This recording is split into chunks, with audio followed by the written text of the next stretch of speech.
For 40 years, the United States believed that cheaper manufacturing overseas would make America stronger. Today, Washington is spending hundreds of billions of dollars trying to reverse that decision. This documentary examines why that reversal happened, what the evidence shows about whether it is working, and what it means for every country watching from outside. In 2022, the United States government passed 3 laws that together represent one of the largest industrial investment programs undertaken by the United States since the Second World War. The CHIPS and Science Act, the Inflation Reduction Act, the Infrastructure Investment and Jobs Act. They were described as climate legislation, industrial policy, supply chain security, a jobs program. All of those descriptions are partially accurate. None of them is the complete story. The complete story is about something larger. It is about a country that spent 4 decades globalizing, outsourcing its manufacturing, deepening its dependence on foreign supply chains, and trusting that markets would allocate resources more efficiently than governments.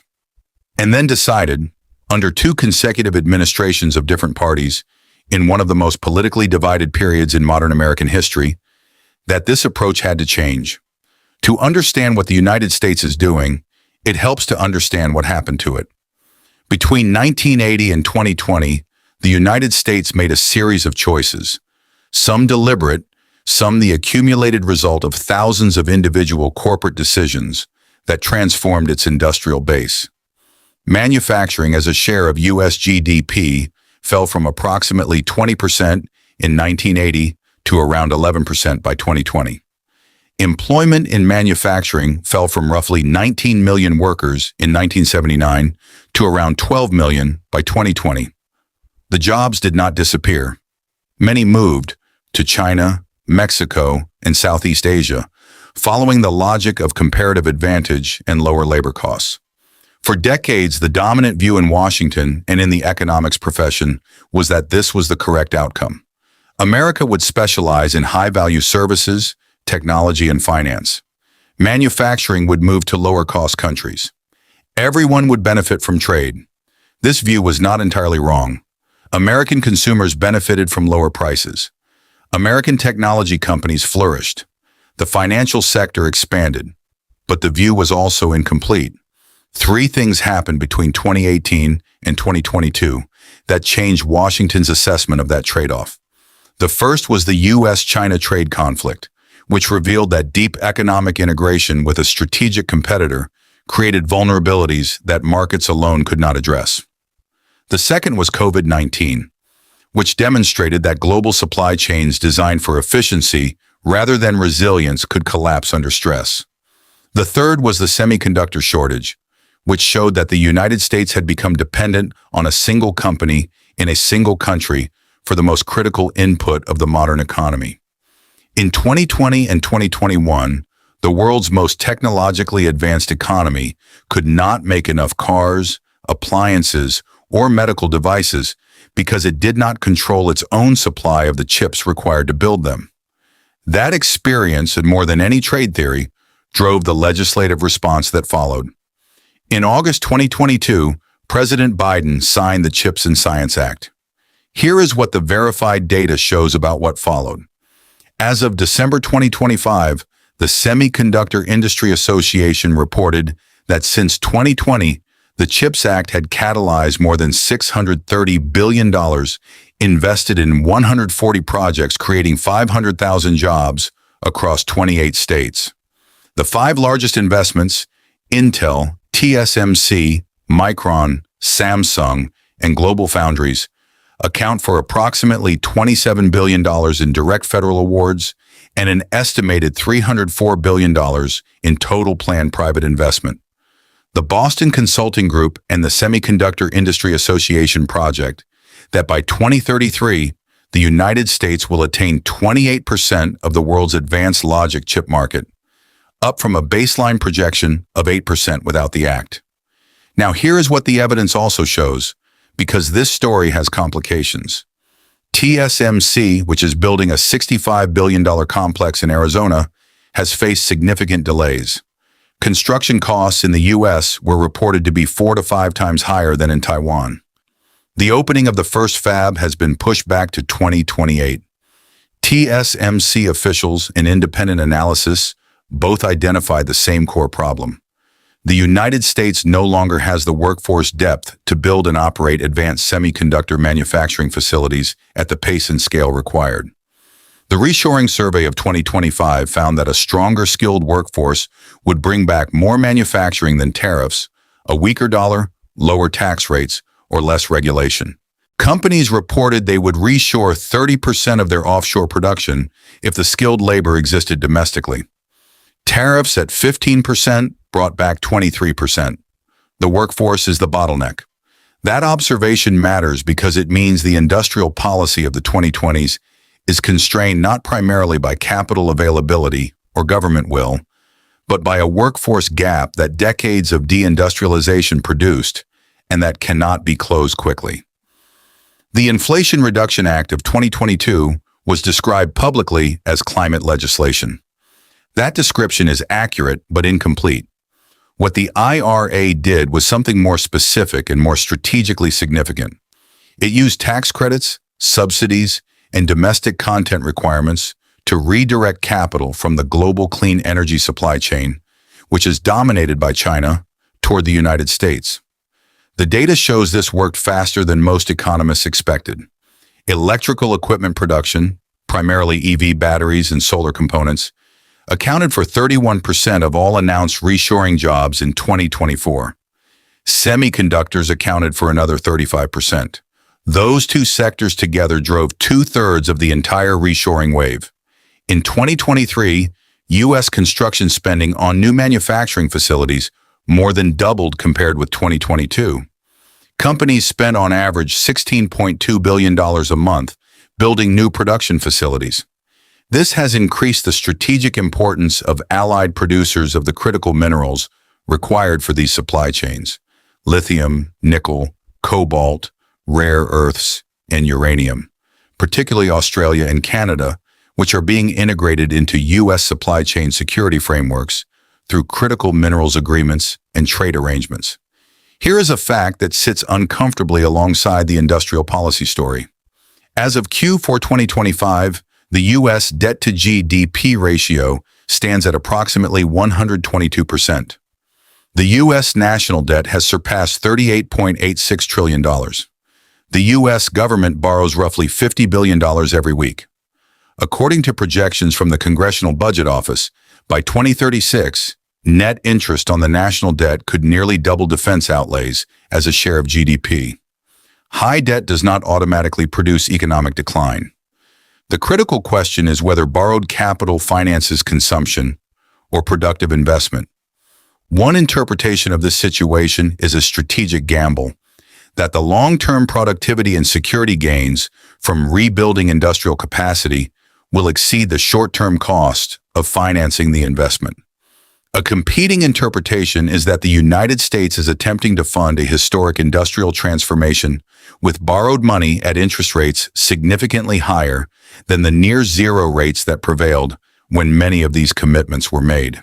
If the investments do not generate the productivity gains their proponents project, the fiscal cost compounds.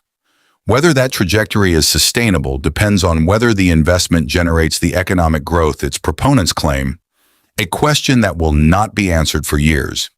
In 2026, just 5 American companies, Meta, Alphabet, Microsoft, Amazon, and Oracle, are expected to spend more than $450 billion in AI-specific capital expenditure. The comparison to Apollo is not because the missions are similar. It is because it illustrates the scale of investment now flowing into artificial intelligence. Those 5 companies will spend more in a single year than the U.S. government spent in inflation-adjusted terms on the entire 13-year Apollo program. And this is before accounting for the additional hundreds of billions being invested by OpenAI, Anthropic, xAI, and hundreds of smaller AI companies. Now here is what China is doing simultaneously. China's semiconductor imports reached a record $135 billion in the first quarter of 2026, driven by surging domestic demand for AI compute. Those numbers reveal a strategic reality. Despite years of effort to build domestic AI chip capacity, China remains heavily dependent on foreign-made advanced semiconductors for its AI development. U.S. export controls on advanced chips, which have tightened significantly since 2022, are the primary mechanism constraining China's ability to access the most advanced manufacturing technology. Whether these restrictions delay China's technological progress or accelerate domestic innovation that eventually overcomes them remains an open question. China's most advanced chip maker, Sceptic, has been stuck at the 7-nanometer technology node for several years. But the history of technology competition suggests that sustained pressure to develop domestic alternatives can, over time, produce breakthroughs that external restrictions were designed to prevent. The AI race is not primarily a technology story. It is an industrial story. The country that controls the manufacture of the most advanced semiconductors controls the foundation on which all AI systems run. China's 15th five-year plan sets the lowest GDP growth target since 1991, 4.5 to 5%. China's aggregate fiscal deficit is now a record 9% of GDP. China's general public budget revenue declined for the first time in over 30 years in 2025, outside the COVID-19 pandemic. This is the China that the United States is confronting economically, not the China of 9% annual growth and seemingly limitless expansion, but a China that is structurally constrained by demographics, debt, property crisis, and a consumption economy that its own leadership acknowledges needs fundamental rebalancing, and that has responded to those constraints by doubling down on export-led manufacturing and technology competition. The U.S.-China Economic and Security Review Commission has described the resulting export surge as China Shock 2.0, affecting developing markets in ways comparable to what happened to American manufacturing communities in the 2000s. The U.S. response, tariffs, export controls, industrial subsidies, allied coordination on technology restrictions, is an attempt to limit China's ability to use that model to dominate the industries that matter most for long-term economic and military power. Here is how 4 different analytical traditions are interpreting what America is doing. The administration's framing, across both the Biden and Trump administrations, with different emphasis but significant policy continuity in industrial strategy, is that the United States faces a genuine national security imperative to rebuild industrial capacity. Economic interdependence with a strategic competitor created vulnerabilities that markets alone will not correct. Government investment is necessary to offset the first-mover advantage China gained from its own industrial policy. The traditional free market critique from economists at institutions including the Cato Institute is that industrial policy picks winners, distorts markets, generates rent-seeking, and produces outcomes less efficient than market allocation. The historical track record of government-led industrial transformation is, on this view, less successful than its proponents acknowledge. The progressive economic critique from economists associated with work on the entrepreneurial state is that industrial policy is both necessary and historically normal. Virtually every technology that underpins the modern economy, the internet, GPS, touchscreens, mRNA vaccines, emerged from or was significantly supported by government investment. The critique from this perspective is not that industrial policy is wrong, but that the current version is insufficiently coordinated with labor market and inequality objectives. The international strategic perspective from analysts at RAND, CSIS, and the Council on Foreign Relations is that the United States is attempting something historically unprecedented, reversing decades of supply chain integration with China without triggering a broader economic rupture, while simultaneously rebuilding domestic industrial capacity that was dismantled over 40 years. Whether this is achievable in the time frame and at the cost being claimed is the central empirical question of the next decade. Who benefits from America's industrial transformation? The communities hosting new facilities in Arizona, Ohio, Georgia, Texas, and New York are seeing investment their manufacturing bases had not seen in decades. The workers who fill those roles, when they can be found, are earning $90,000 to $120,000 in advanced manufacturing positions. Allied countries, the UK, Australia, Canada, Japan, South Korea, who are being integrated into U.S. supply chain security frameworks through trade agreements, critical minerals, partnerships, and technology sharing arrangements. Who loses? Countries that served as intermediate manufacturing hubs, Vietnam, Mexico, Malaysia, face uncertainty as the U.S. pulls production closer to home. Chinese manufacturers face tariff barriers and export control restrictions, limiting their access to the most valuable U.S. markets and technologies. American consumers face higher prices for goods produced domestically at higher cost. And the U.S. government faces the fiscal reality that this transformation is being funded at a time of record debt and rising interest payments. Before the conclusion, the skeptics challenge. What evidence would challenge the thesis of this documentary? Manufacturing capacity utilization in April 2026 stood at 75.8%, still 2.4 percentage points below its long-run average. Manufacturing payrolls, while improving, are still tracking lower than a year ago. The TSMC Arizona fab has been delayed repeatedly. Intel, which received $8 billion in CHIPS Act support, was simultaneously closing facilities and cutting tens of thousands of employees. One interpretation consistent with this evidence: the announcements are real, but the conversion from announcement to operational facility is slower, more expensive, and more technically challenging than the policy projections assumed. The industrial policy is being financed at a moment when U.S. debt to GDP has reached 122%. If the investments do not generate the productivity gains their proponents project, the fiscal cost compounds in a way that makes the underlying challenge worse, not better. The IRA's domestic content requirements also generated significant diplomatic friction with the European Union, South Korea, and Japan, all of whom argued the subsidies violated trade agreements and pulled investment away from allied economies toward the United States. An industrial policy that strengthens domestic capacity while straining the alliance relationships central to competition with China creates its own vulnerabilities. Here is what can be stated with confidence and what cannot. What we know. The CHIPS Act and IRA together catalyzed more than $630 billion in manufacturing investment since 2020. Manufacturing construction spending tripled from $80.5 billion to $224.2 billion annually between 2019 and October 2025. 88% of 2024 reshoring jobs were classified as high-tech or medium high-tech.